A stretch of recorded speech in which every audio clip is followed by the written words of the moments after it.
আজকে আমরা জঙ্গল ভ্রমণে বের হয়েছি সবাই মিলে। আমার হাজব্যান্ড যেহেতু ফরেস্ট ডিপার্টমেন্টের কাজ করে, তাই জঙ্গলেই আমাদেরকে থাকতে হয়।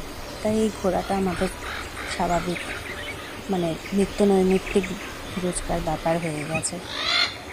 জঙ্গলে কিন্তু একটা আলাদা আনন্দ থাকে, জানেন তো। গেলে একটা শান্তি পাওয়া যায়। আমরা যারা জঙ্গলকে ভালোবাসি তারাই একমাত্র বুঝবে জঙ্গল কত প্রয়োজন। আপনারাও আসুন, জঙ্গলকে রক্ষা করুন, জঙ্গলকে বুঝবার চেষ্টা করুন। কারণ জঙ্গল থেকেই আমাদের পৃথিবীর শুরু, তাই না? তো এই জঙ্গলটা আমাদের ভবিষ্যতে, একে